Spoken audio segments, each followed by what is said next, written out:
चावल चढ़ाना एक हमारे यहाँ एक बहुत बड़ा इसमें साइंस है। अन्य द्रव्य क्यों नहीं चढ़ाते?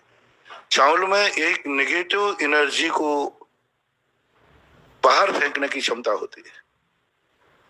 जब अभी चीन ने इस बात के लिए खोज किया कि यदि आध घंटे तक किसी व्यक्ति के सामने चावल रखा रहे तो 24 घंटे तक के लिए उसको इतनी नेगेटिव को सहन करने की क्षमता आ जाती है कि सारी दुनिया उसको बद्दुआ देवे लेकिन उसका बाल बांका नहीं कर पाएगा।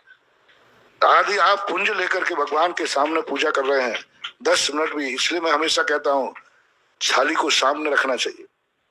उसमें इतनी एनर्जी हमें दे देता है क्षमता, और ऐसी भी क्षमता हमें दे देता है कि हम महाबीमारी से भी लड़ने को तैयार हो जाएंगे।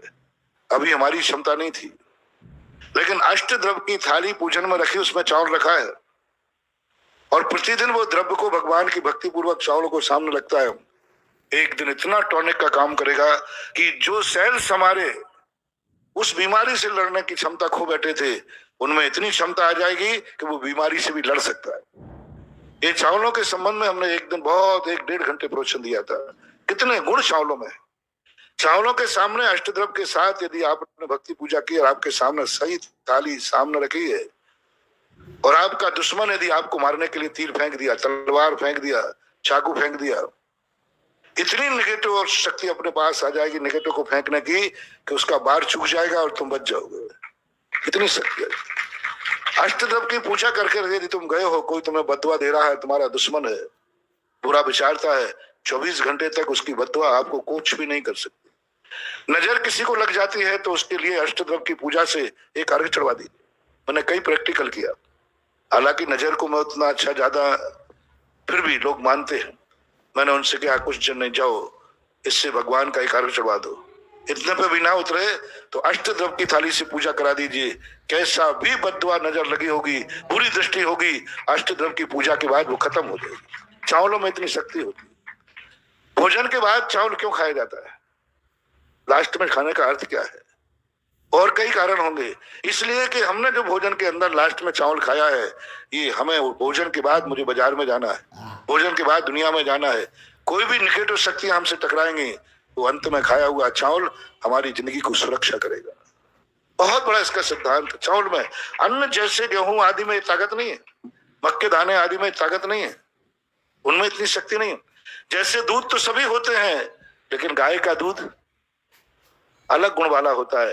अनाज तो सभी हैं, लेकिन चावल का जो एनर्जी है वो एक अलग नेचर होता है।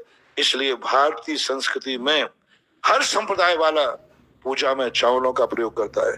जब भी किसी देव को सीमा बंधन किया जाता है तब श्रीफल नहीं फेंके जाते, चावल फेंके जाते हैं। जब हर संप्रदाय के अंदर जब किसी सीमाओं का अपन बंधन करते हैं और बंधन करके कहते फलाना देवता फलानी सीमा को संभाले, वहां चावल फेंके जाते हैं।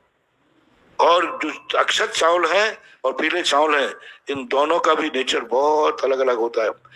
ऐसी शक्तियां जो हमारे जीवन में विनाश करने के लिए आई हैं तो उसके लिए हमारे लिए अक्षत काम करेगा।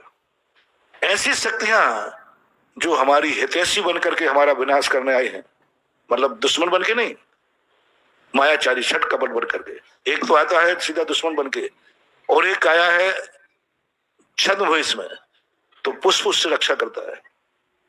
पुष्प के अंदर एक क्षमता होती है कि कोई बैरी यदि हमें कितना भी लुहावना लेकर के आवे, कितना भी परिणाम लेके आवे, यदि हमने अपनी मुट्ठी में अपने हाथ से पुष्प को सामने रखा है तो वो फैल हो जाएगा। उसकी मायाचारी, उसका जो छल कपट है वो प्रकट हो जाएगा, तुम बच जाओगे, तुम्हें पकड़ में आ जाएगा। इसलिए इन अष्टद्रव्यों का, पुष्प और चावलों का एक असाधारण गुण होता है जो आज बहुत बड़ा वैज्ञानिक लोग इस पर बहुत शोध कर रहे हैं। दीपक जी शास्त्री, इंद्रगढ़ पाठशाला शिक्षक होते रहेंगे। श्रीमती सरिता जी खुरई। एक बार मैंने कहा था कि आप लोग मंदिर खाली हाथ मत आया करो। ये चावल भगवान के लिए नहीं चढ़ाए जा रहे हैं। इन चावलों को सामने रख करके अपने अंदर की शक्ति को पावर दिया जा रहा है। बच्चों को भी खाली हाथ मत भेजा करो मंदिर में। मंदिर के चावल चढ़ा करके विद्यार्थी स्कूल गया है, हो सकता है कि अपहरण करने वाला उसे आए और उसको अपहरण ना कर पाए, बच्चा बच जाए। बच्चे को लिए महिलाओं को भी अपने हाथ में खाली हाथ मंदिर नहीं आना चाहिए। चावल लेकर, क्योंकि सबसे ज्यादा समय तक आपके सामने चावल रखा रहेगा तो पूजा के समय, अर्घ के समय।